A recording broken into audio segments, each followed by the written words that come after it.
Uh, Good afternoon, everybody, and to those of us who are joining us online, good day, whatever time zone you're in. Just quick housekeeping issue, this being our first seminar with the speaker. For those that are taking this class for credit, please make sure that you sign in attendance. And Moody is going to be distributing the attendance forms. So it is my pleasure today to introduce Thomas Garrett, who is a now standalone practitioner in residence and distinguished global democracy lecturer in the Brooks School. From 2017 to 2024, he served as Secretary General of the Community of Democracies, championing the rule of law, democracy, and human rights at a global scale. His efforts have been recognized internationally, including Romania's Order of Merit Grand Officer Medal.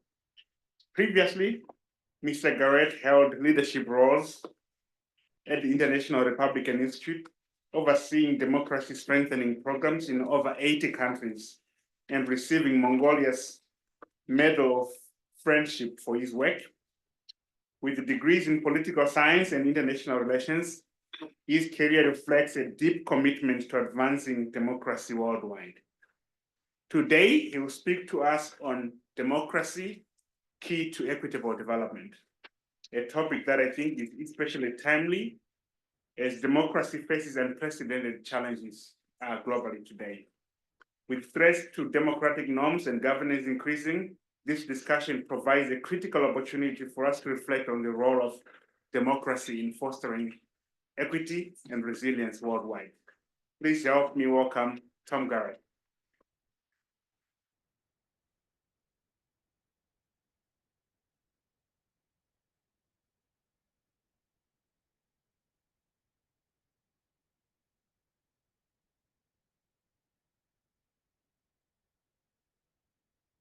So thank you, Professor Mabaya. I am privileged to be here again.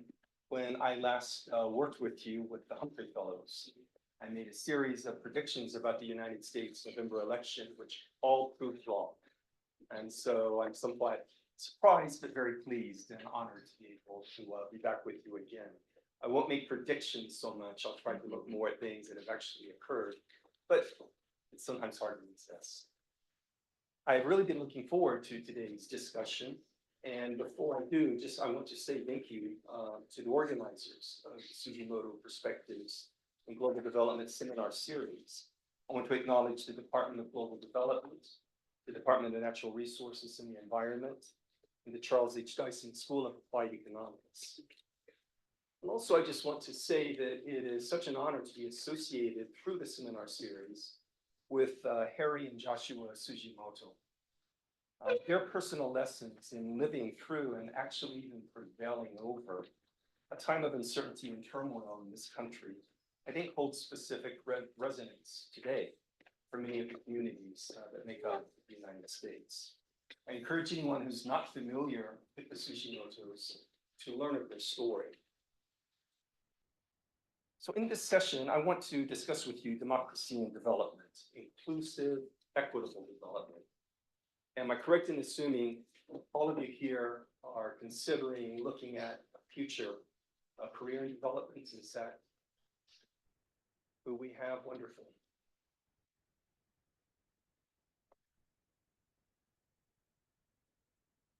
What I want to talk about today is actually democracy, and democracy, how it contributes to where its role is in development.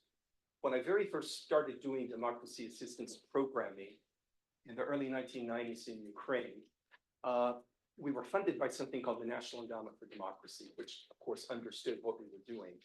But over time, the US government shifted us to USAID, the Agency for International Development. And in the early 1990s at USAID, there weren't people who were experienced in democracy. The senior officer for my democracy project was a family planning officer who had been assigned to Ghana before coming to Ukraine to oversee elections, democracy work, political party building. And she asked me, how do we measure the work that you did? And it was very difficult in those days to measure the work in this, what was really just in the beginning field. But But today, USAID includes among its rank of agriculture specialists, family planning specialists, gender specialists, it includes democracy specialists as well. So I think no matter which of the fields you may be aiming towards in development, I suspect you will be crossing paths very often because democracy is a cross-cutting theme in US government foreign assistance and development work. What I'm not going to do today is try to debate with you about the idea that democracy is a prerequisite, pre-requirement for development. But I do want to speak to you from the position that political governance matters, and it matters to authentic development. So I want to talk about development which is inclusive politically, and which looks at people it looks at people's holistic development, not just economic, not just physical. And I do believe, as you see here on the slide, that political governance matters, but that good governance does not necessarily equate to democracy. Very often, you find programs that are geared towards good governance in development projects. They can work with any type of regime, any type of system. But I think more and more we've begun to see the value, the importance of reflecting our values and having a support through development towards democracy. As the professor mentioned, I came to Cornell last fall as a practitioner in residence at the Brooks Policy Center. And I did that after 3 decades of work in democracy assistance programming all around the world. Democracy assistance programming is more than just elections organization. That's what most people think of, first of all, when they think about supporting democracy in other countries. It's more than just elections organization. Now, that is a key component of the process, but it's only one of several steps in the process of democratization. The work of democracy assistance in US foreign policy and in US and in foreign aid of various countries around the world strives to support indigenous grassroots activists, people in a country who are trying to find security, justice, prosperity, and peace, and to build democratic governance in their own country. In this work, no one looks to replicate a specific form of liberal democracy. I can't tell you in the 3 decades in which I worked to support democratic aspirations of people in various countries, how many times critics of this policy in the United States said, so you're teaching Jeffersonian democracy in Afghanistan, so you're teaching Jeffersonian democracy in Ukraine. And you point out, define that. Do we even have Jeffersonian democracy in the United States? One thing I can tell you is I certainly never sought to replicate the Electoral College overseas. And I throw that out so that no one later asks me what I think about the Electoral College, because in 3 decades, I still freeze up when I have to try to explain why the Electoral College and what it's supposed to accomplish. The work is not meant to cultivate or to create identical positions on social and cultural issues or on a specific form of governance. In the work that I was doing in the Middle East, for instance, the activists in Egypt, the activists in Libya, Tunisia, they didn't see the liberal democracy of, let's say, a Scandinavian nation. They did not see that as what they were fighting towards. They instead were looking at the idea of representative government. And so the concepts of democracy vary greatly around the world. What I like to do is I like to paraphrase, actually an American, Abraham Lincoln. At the basic foundation, we're supporting people overseas who want government for the people, government of the people, for the people, by the people, and for the people.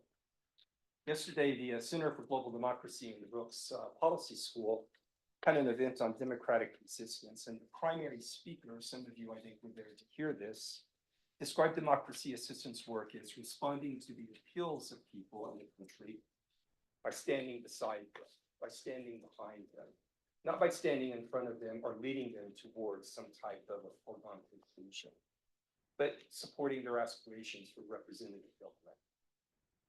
Let me just give you a couple of examples from the work that I did while I was overseas for almost 2 decades. In my democracy assistance work with a US government-funded NGO in Ukraine, I was there for 6 years, And the seminars that we delivered weekly, the training programs that we delivered as sought, as requested, focused on things like political party organization, developing skills for women candidates, or shaping political messages from parties or government towards young people. This was in the 1990s. So the training that I was offering at that time talked to them about the idea of how you did phone banks, how you printed and sent out newsletters, and how you did get out the vote programs, things that, of course, techniques that are no longer used in politics really anywhere in the world. But our partners in Ukraine ranged, across some almost 24 political parties that went across the political spectrum, all the way from what would today be called perhaps the nationalist right, all the way through to the left, to the socialists who were the successors of the Communist Party of the Soviet period. I went from there to Mongolia, where I worked with the centrist coalition of members of parliament and worked with them on the idea of gaining public input, civil society input into the drafting of legislation.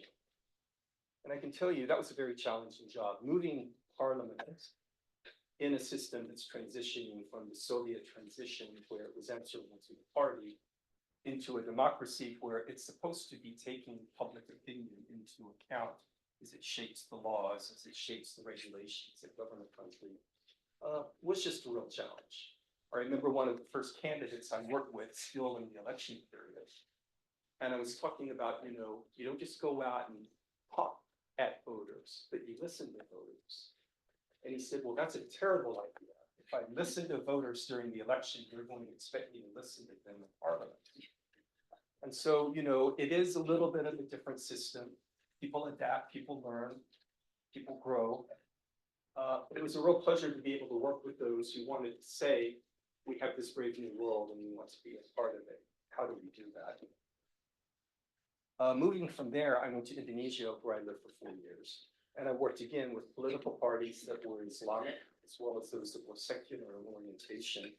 And again, one of the major focuses was working on bringing women into the political system and the public life, as well as bringing young people into public life.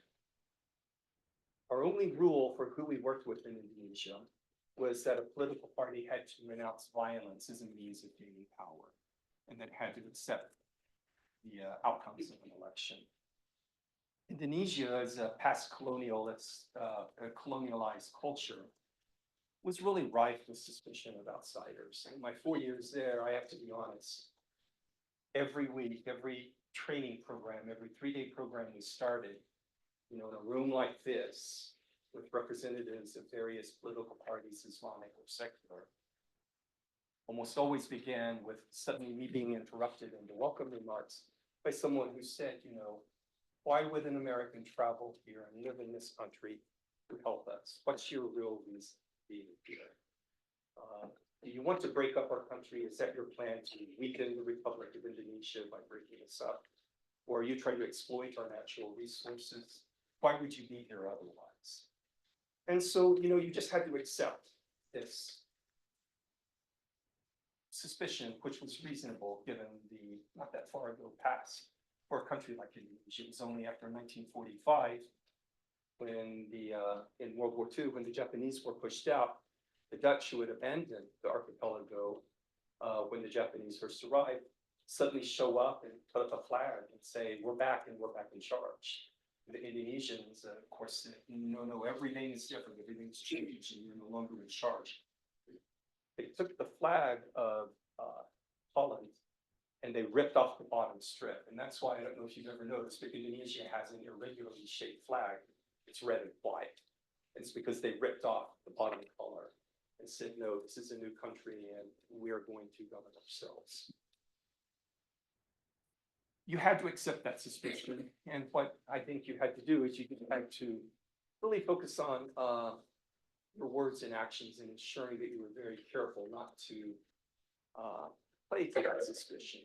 What was always so fascinating is usually that person who interrupted at the beginning, demanded to know the truth, my hidden agenda, was almost always the person at the end of the 3-day program wanted to photograph with me, wanted to say, when are you coming back next to our town? When will you be here again? Can we stay in touch? You'll also notice that I mentioned that both in Ukraine and Indonesia, and really pretty much everywhere I had worked, I talked about gender equality. In post-Soviet Ukraine, women had legal parity. They drove buses, they drove tractors and the communal farms. Women had legal parity with men, but there was still this cultural bias, this cultural attitude towards women. And so we had to learn that really the only way to train women so that they could actually develop their skills and learn to ask the questions they needed was to do training just for women. The same in Indonesia. One of the things we had to focus on was, in this very traditional culture, how do women approach strange men and ask for the vote?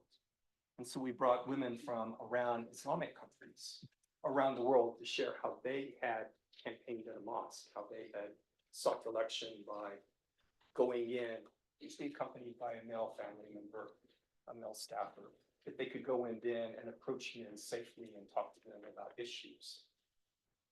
From my experience over the decades, it's rather clear that when women gain political influence, everyone in the society benefits. And I feel like probably out of democracy assistance programming through the years, we were learning as we went. That's one of the things we've learned. And gender equality is written in as a cross-cutting theme to everything we do, whether it's political party work, whether it's development work, like some of you will be doing. There's always going to be that element of it, and it's student furtherance and the betterment of society. To the topic that we're going to get to, and I am getting there, we're going to see that it's probably in democratic regimes that you're more likely to see the inclusion, the economic and political inclusion and support to women. So last semester, I taught one course on democracy promotion in US foreign policy. And to help students understand and define what democracy assistance programming is, we brought in a lot of guest lecturers, a lot of guest speakers. We brought in those who had worked with labor unions in transitioning democracies. We brought those who had worked on gender equality and others who had worked on political organizing techniques. So again, the objective of democracy assistance programs that I'm talking to you about today, and I'm trying to make sure that you understand, is that we're trying to share the how of democracy, how democracy works, how you speak to voters, how you draw public input into the process. We're not there to talk about the how, not the what. We're not saying to them, you should be a federal system. You should like the United States government. You should, join NATO. You should whatever. Instead, we just really talked about the how of democracy. I hope this is making sense. I see some heads nodding up there, but is there anything that I'm up on that I should clarify at the moment? Okay, great. Just speak up if there is. So following those 25 years almost of work at the grassroots, I would call it, in democracy programming around the world, my career took a slight change. The professor in his introduction mentioned that I was the Secretary General of the Community of Democracies. So I did continue after working at the grassroots level in democracy assistance, but rather than being down at the grassroots level, I was elected by 30 countries to head up something called the Community of Democracies. And the Community of Democracies is an intergovernmental coalition that's made up of countries from all around the world that try to coordinate action on issues of human rights, democracy, and the rule of law. And it was created some 25 years ago, the year 2000, by then US Secretary of State, Madeleine Albright. She organized a gathering of democracies in Poland. And at the time, in the year 2000, this was the single largest gathering of democracies in the world's history. Since that time, we've had, especially under the recent Biden administration, 3 summits for democracy that drew roughly the same, maybe a little bit more number. But in the year 2000, we were reflecting the idea that democracy had spread to so many different regions of the world, and it's time to come together and talk about these. Secretary Madeleine Albright gave it an incredible focus The event was infused with her own life story, which you may recall began as a political refugee from authoritarianism as a young girl. And she rose up through that to come to the United States, become a citizen, and become the first woman Secretary of State in this country's history. As the planning for this event in the year 2000 was underway, I just want to tell you a couple of things about the organization. As the planning for this was underway, we wanted to keep it from being a purely US exercise. And so a convening group of nations was formed, one democracy from every continent, from every region. And it was that democracy that decided who from the region should be invited to this gathering. And so 107 nations were eventually identified, and they came to Poland. Now, any diplomatic gathering, these people came at the Secretary of State, Foreign Minister level, fairly high level group. Any diplomatic gathering, especially in a high level like that, has to have an outcome statement of some kind. It has to have a declaration. And so for this gathering, it was decided that we should take several international norms of democracy, human rights, bring them together into some type of a document for the nations assembled there to consider. The starting point for this document was the very, very important Universal Declaration of Human Rights. If you aren't as familiar with that, it just turned 75 years old a couple of years ago. But the most important thing about the Universal Declaration of Human Rights is that it begins by saying all human beings are born free and equal in dignity and rights. And that is no matter where they are. Every nation on earth subscribes to the Universal Declaration of Human Rights. They don't honor it, but they subscribe to it.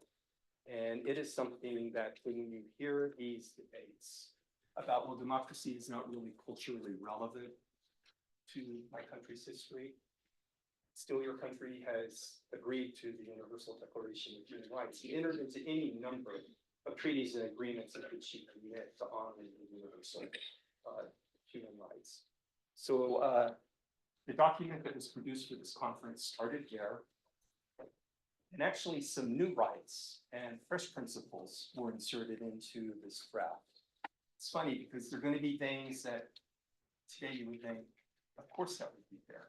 But many of these things in the year 2000 were actually not contained in any international agreement or treaty.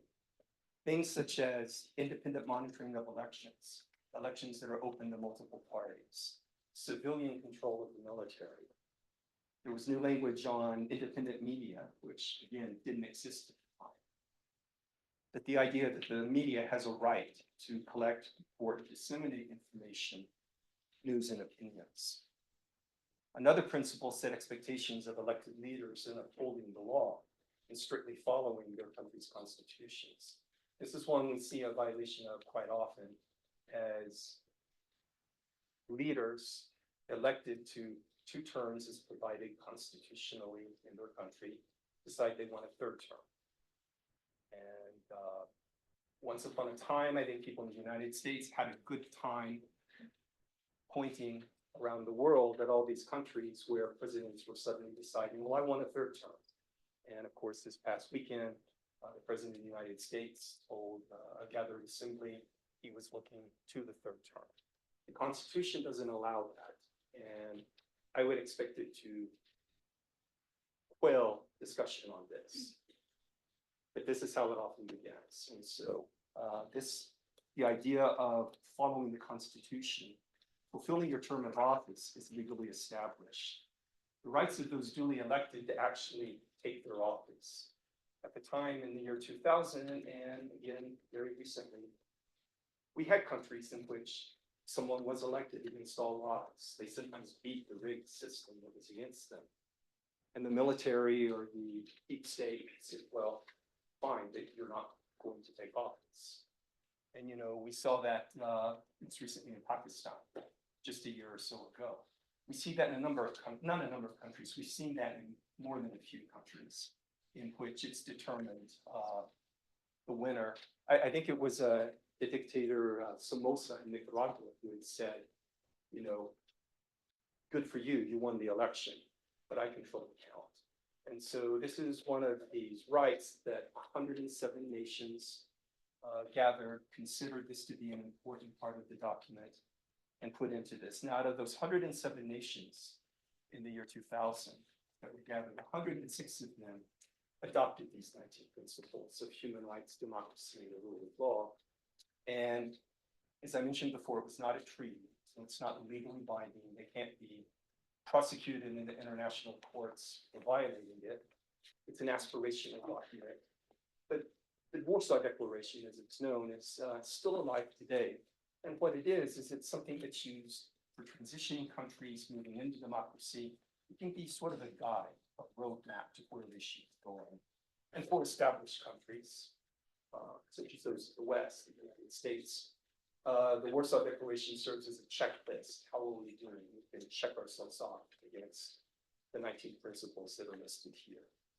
So, long introduction there, but I did just want to mention what this was because it's important to the idea of development. I believe what type of system, what type of governance, it does matter. So more specifically to our topic, in that course I taught last fall here at Cornell, Democracy, Promotion, and Foreign Policy, I had students who put forward the position at times that, you know, maybe authoritarian countries have an advantage in development that democracies don't have. That maybe authoritarian nations are better suited to development. What do you think? Does anyone here sort of think an authoritarian nation is going to be better for your development project? So think about it a little bit longer because it's a position that many people take.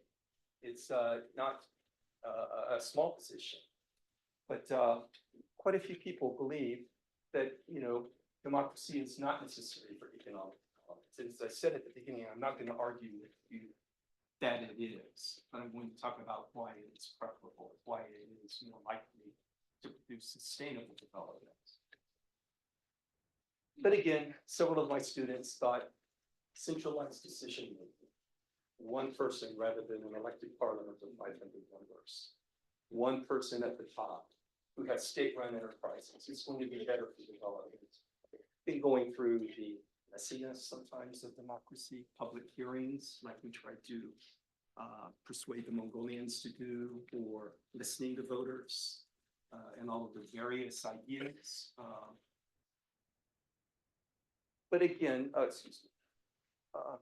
this idea that there could be an authoritarian advantage in international development comes without necessarily, it's not without basis.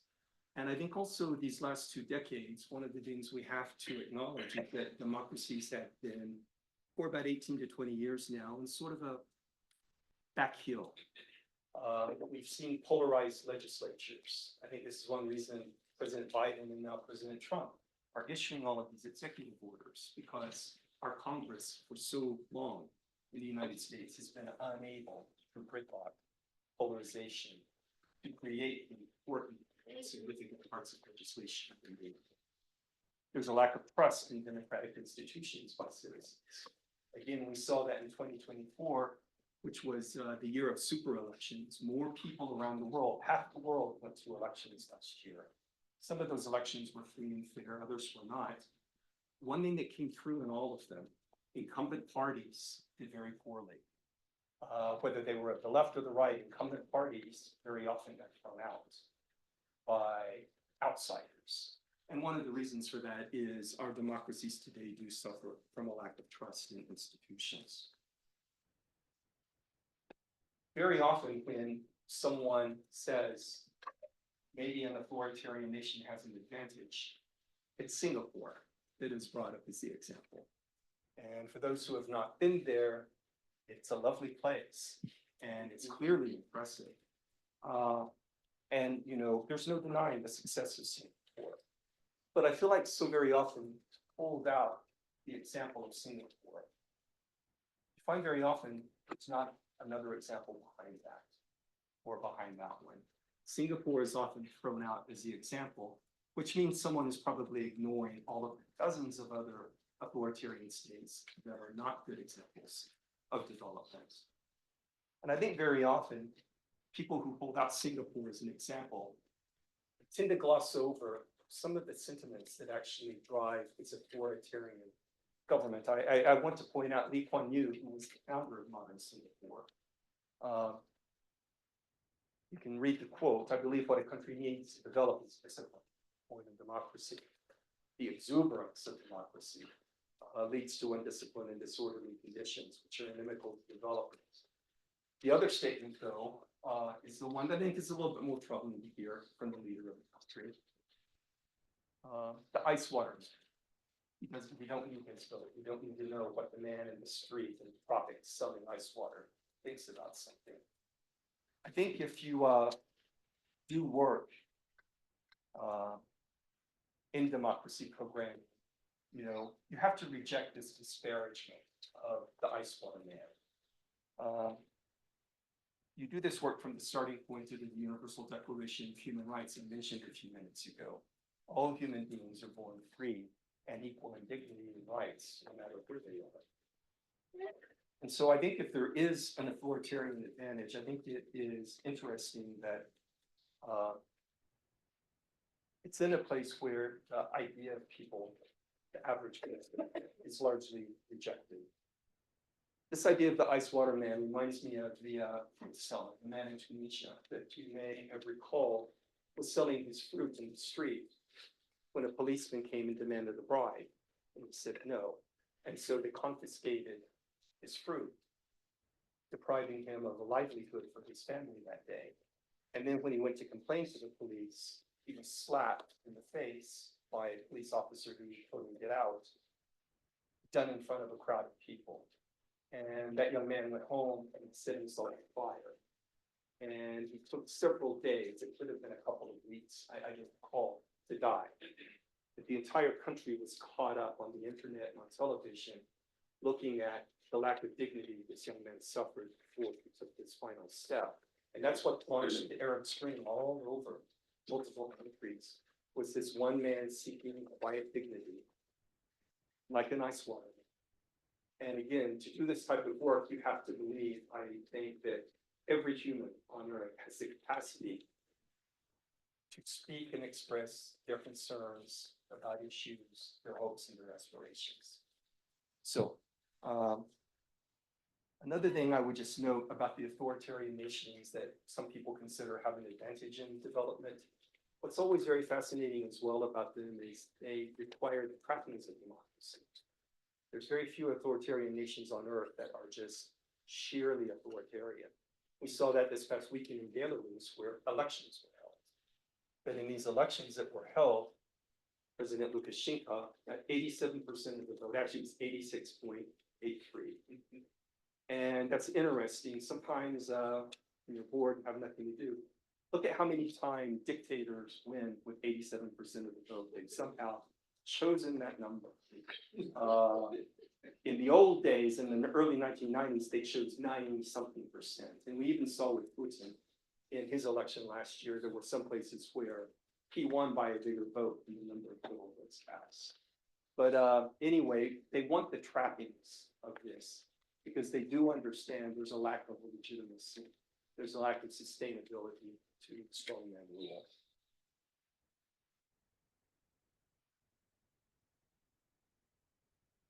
But it's not just the students that I had in this last semester who thought perhaps there's an authoritarian advantage. For most of the post-World War II period, up until the 1990s, I think most of the development world, including USAID and others, were sort of guided by this idea that it is easier to work with authoritarians than it is to work with democracies. And what happened in 1992 was the World Bank produced a very critical report.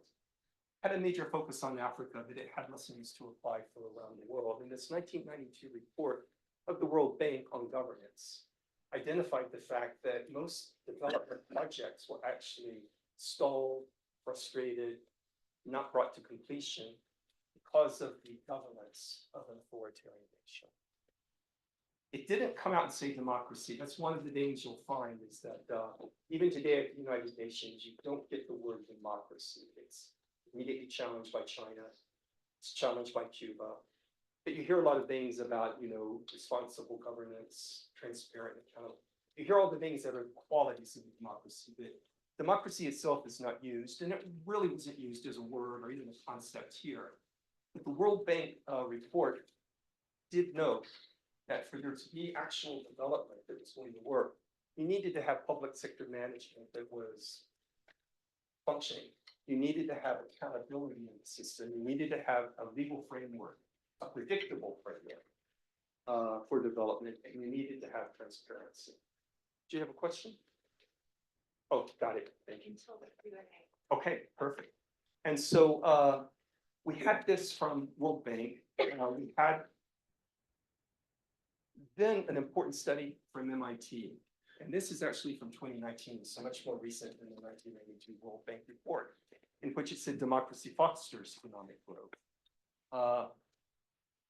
And by looking at some more than 100 countries, approximately 100 countries, it found that countries that were transitioning from authoritarian to democratic governance saw a 25% increase in GDP.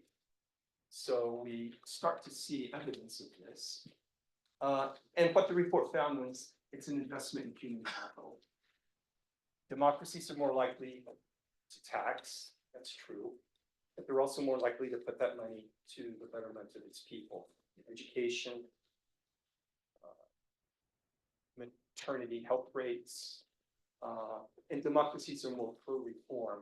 One of the most fascinating elections to emerge in 2024's year of elections was in Botswana, which since independence decades ago had been governed by one party the entire time. And what was fascinating about that was the elections were actually free and fair, pretty much. There was some abuse of incumbency, but the elections were pretty much free and fair. But what happened last year was young people saw no economic opportunity. And so they voted out a government that had been in place for decades, and that government, to its credit, peacefully agreed to this transfer of power. And so Botswana is one of the new stars, but the new party that won did it on proposing pro-reform new economic ideas. I just wanted to show this real quickly because I know you've all probably seen this map before, satellite photo, and it's of North Korea, South Korea. And this is often used by people who want to say democracy is so important for development and economic gain. That's true. You see South Korea with all of its lights. You see North Korea, which is in darkness. But you know what's fascinating to know about that is for decades, South Korea was one of the poorest nations on earth. And actually, even as late as 1953, North Korea was wealthier than South Korea. Very few people will recognize that. Now, North Korea was running on the residual income it had from the Soviet Union and China in backing the war against South Korea. But South Korea became, after the ceasefire, after a chance to grow, it became a very wealthy nation. And one of the things I want to tell you is it became a wealthy nation under a military government. It was not a democracy. It grew under a military government. But what happened was, with that economic growth, came a gain in average income salaries, in education, in other expectations, which led directly to the development of democracy, which we've seen as recently as last November, December, when the president of Korea overstepped and tried to declare martial law, and the people of Seoul took to the streets instantly, climbed the fences over the parliament, reinstalled their parliament, and saved their democracy. Let's see, just a couple of other quick thoughts. Why do democracies outperform authoritarian nations? Democracies have the ability to self-correct. Democracies offer transparency. I think this one's very, very important. They offer the predictable framework of the rule of law. You know, if you're going to put your Coca-Cola bottling plant in a country, you've got a legal framework to look at and suddenly be seized from you. We see this in China, Russia quite often. Businesses come in, they become very successful, and someone takes it from them, someone associated with the other thing is, at yesterday's event at the Center for Global Democracy, we were talking about this political science theory that is discredited in my mind at this idea of secrecy. And in political science, there had been this thought about 2 decades ago that a country needed to establish a middle class. It needed to have a certain number of educated people before it could ever really be a democracy. And instead, Amartya Sen, who also did something very fascinating, he's pointed out there's never been a famine in a democracy. In a democracy that has a free media, there has never been a famine. It's fought early, it's stopped early, and this humanitarian crisis is averted. But a country does not have to be deemed fit for democracy, it becomes fit for democracy. So anyway, hope you enjoyed that, and I look forward to your questions, challenges, anything that I can talk about.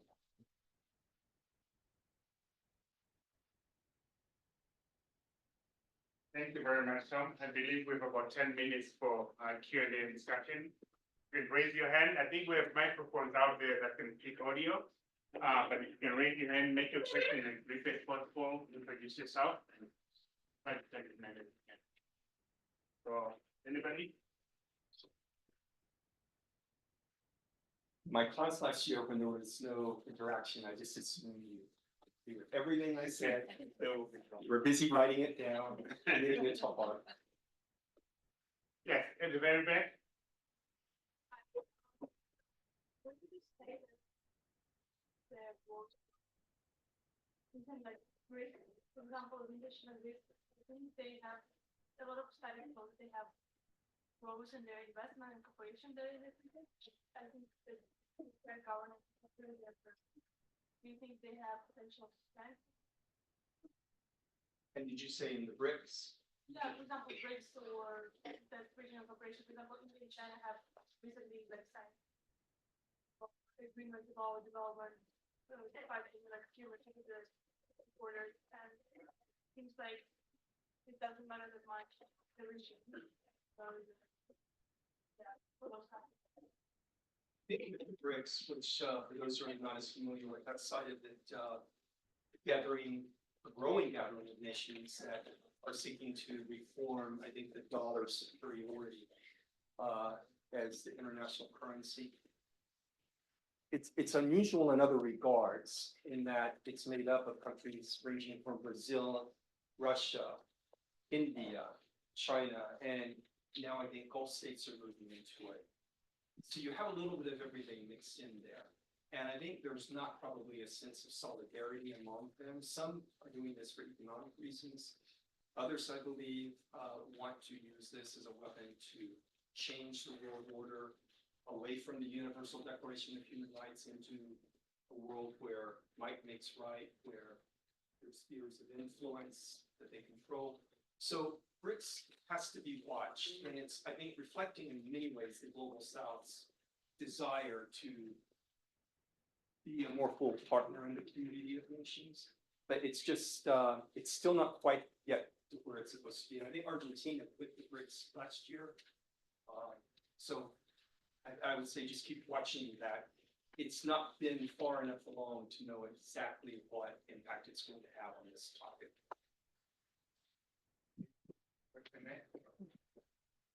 We have a microphone now, so let's So considering the example you gave about South Korea and how they initially kind of started out poorer than North Korea and then through sort of a more militaristic government, ended up transitioning into a democratic state that's now flourishing. Do you think that that sort of route is something other third world-esque countries should kind of emulate, maybe starting out with like a more authoritarian that's focused on like education, human capital, healthcare and things like that, and then transitioning after some time into a more democratic state, or should they start out from where they are now as a democratic state? What do you? So what's important to know about this transition for South Korea, the same is true of Taiwan as well. Moving from a dictatorial government that was militarily backed, it was not done peacefully. And the military didn't decide, well, we've had enough, we're going to let it sweep into democracy. It was bloody. Students were killed in both cases. People disappeared into prisons. Massive populations went to prison for freedom of speech and freedom of association violations. So no, I would not recommend that. I know when I first worked in the former Soviet Union in Ukraine, they would often say to me, what we need in our country is Augusto Pinochet, the man, the general who seized power in Chile. And too many people, they sort of voluntarily after a while said, okay, I've done my job, now I'm leaving. He had to be pushed out. And it was only after he was pushed out that we really saw the extent of his human rights violations. So no, I would not recommend that.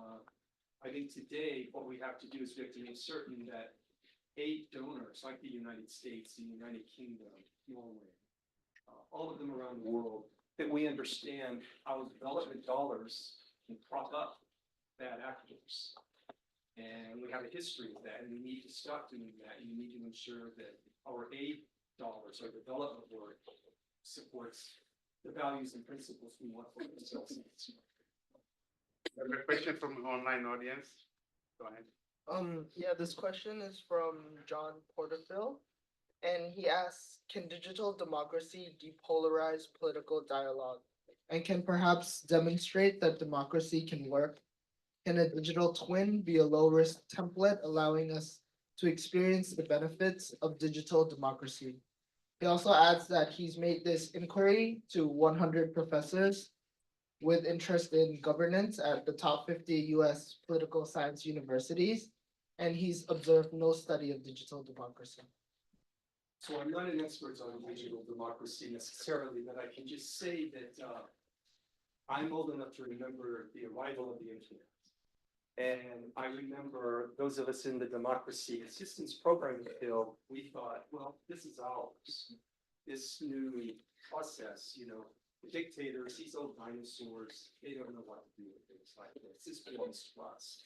And we have found out, quite to our dismay, the opposite is true. That bad actors know how to take this and use this to maliciously engage in other countries, build polarization among people. So it's the same with digital work.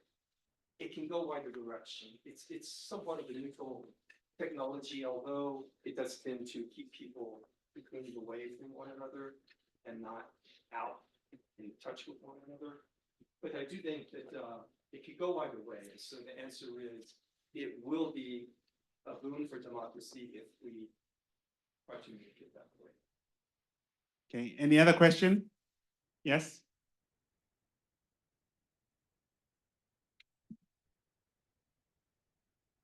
Hello. Oh, Hi. hi, I'm Lucy. Thank you for your presentation. And I have a question about the example you gave about the investment in human capital. Because I know the privatization of public resources in democratic countries have been a big problem, especially like the top universities, take US as an example. Top universities in the US are mostly private universities with very high tuition fees. And also the hospitals are very expensive for people. So I'm just wondering, like, if there is a necessary between democracy and more investment in human capital, or like, I guess the relationship between democracy and capitalism, or like. Well, when I say things such as democracies provide greater opportunity for citizen inclusion, for gender equality, you know, I recognize those are, it provides that opportunity. It doesn't necessarily provide that outcome. Democracies don't equally around the world give all of this to the people. But as a political system, democracy is the system that's most likely to allow for that. And, you know, it's not handed to citizens. Citizens have to take it, and they have to demand it, they have to want it, they have to work for it. And so, you know, when we look at education around the world, maybe the US system isn't the best one to compare around the world. But just the idea, you know, the recent example of Afghanistan, where a decade or so of girls studying is over. It's, you know, under the attempted democracy in Afghanistan, girls were educated. And now they're not only not educated, they're actually locked away. So I would just say that democracy, I recognize doesn't automatically provide, and actually, as we've seen in transitioning countries that move to democracy, it takes a good 25, 50 years of generational change before actually a lot of good things start to happen. Secretary Madeleine Albright, who I mentioned, founded the organization I've been a part of for the last 7 years. She used to always say, you know, people want to vote, but people want to eat. And I think that is probably the challenge to democracy today, is democracy that delivers for all of its citizens. One more last question. Presentation. Thank you so much for your presentation. And I want to acknowledge it was incredibly interesting and also preface that this question.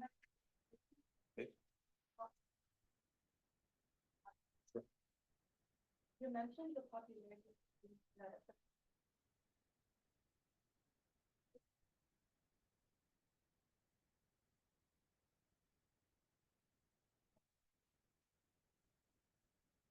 so it also seems like you're thinking that democracy should. And for this question, broken education systems, extreme poverty, and gang war. To contextualize this, I'm Haitian, and the country is in lockdown, overrun by gangs at the moment. And my opinion in general is that we need formal government. We need formal government as opposed to gang control, regardless of what the form is. So my question is, when I would acknowledge the merits of an authoritarian government and its extreme cases such as So, you know, in Western Africa today, over the last decade or so, most democratically elected governments have fallen to military coup. And one of the things you see on television is you see the people cheering in the streets. But, you know, as I've spent time talking to people, civil society in those countries and visiting those countries, they want everyone to understand we're not cheering, we are cheering the removal of an ineffective, corrupt government, but we're not cheering military rule. And in almost all those cases, again, Mali is the one I'm most comfortable with, or most knowledgeable of. We keep passing these deadlines where the government says, the military junta says, we're going to turn the country back to democracy. And they've not developed economically, they've not increased the health of its people. Instead, they've worsened it by inviting the Russian paramilitary to water the country. So, you know, there is no easy answer there. But I would just say that seldom, if ever, and I can't think of a case at the moment, does a military intervention of democracy lead to a benign outcome in and of itself. Does that answer your question? Thank you very much. Please help me in thanking Professor Brown.